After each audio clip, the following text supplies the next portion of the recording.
Hello everyone, welcome back to Saviruchi ಅಡುಗೆ ಮನೆ. ಒಂದೇ ಒಂದು ಕಪ್ ಗೋಧಿ ಹಿಟ್ಟಿನಿಂದ ಬಾಯಲ್ಲಿಟ್ಟರೆ ಕರಗುವಂತಹ ಸೂಪರ್ ಟೇಸ್ಟಿಯಾಗಿರುವಂಥ ಒಂದು ಸ್ವೀಟ್ ರೆಸಿಪಿ ಹೇಳ್ಕೊಡ್ತಾ ಇದ್ದೀನಿ ಇವತ್ತು. ತುಂಬಾ ಈಸಿ, ಕಡಿಮೆ ಟೈಮಲ್ಲಿನೇ ನೀವು ಮಾಡ್ಕೊಳ್ಬಹುದು, ಸಖತ್ತಾಗಿರುತ್ತೆ. ಬನ್ನಿ ಹೇಳ್ಕೊಡ್ತೀನಿ, ಶುರು ಮಾಡೋಣ. ಇಲ್ಲಿ ಒಂದು ಕಪ್ ಗೋಧಿ ಹಿಟ್ಟನ್ನು ಒಂದು ಬಾಣಲಿಗೆ ಹಾಕ್ಕೊಳ್ತಾ ಇದ್ದೀನಿ. ಮೀಡಿಯಮ್ ಫ್ಲೇಮಲ್ಲೇ ಇದನ್ನು ಹುರಿಬೇಕಾಗುತ್ತೆ. ನಾವು ಯಾವುದೇ ಕಾರಣಕ್ಕೂ ಹೈ ಫ್ಲೇಮ್ನಲ್ಲಿ ಇಟ್ಕೊಳ್ಬಾರ್ದು.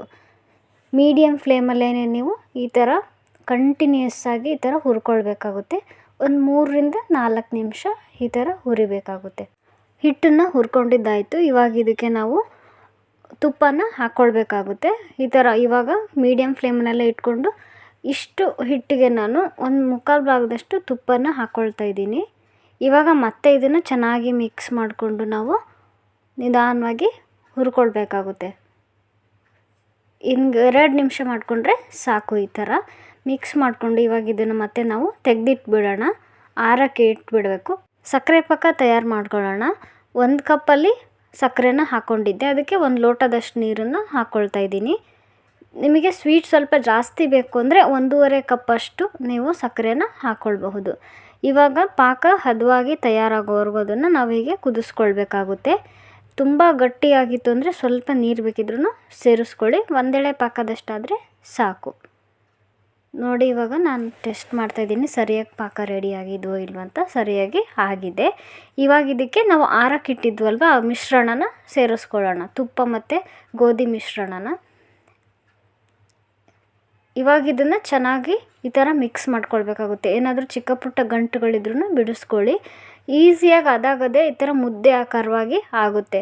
ಮೀಡಿಯಮ್ ಫ್ಲೇಮಲ್ಲೇ ಇರಬೇಕಾಗುತ್ತೆ ಈ ಸ್ಟವ್ ಕೂಡ.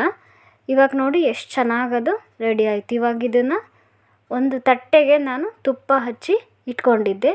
ಇವಾಗ ಇದಕ್ಕೆ ಇದನ್ನು ಟ್ರಾನ್ಸ್ಫರ್ ಮಾಡ್ಕೊಳ್ಳೋಣ.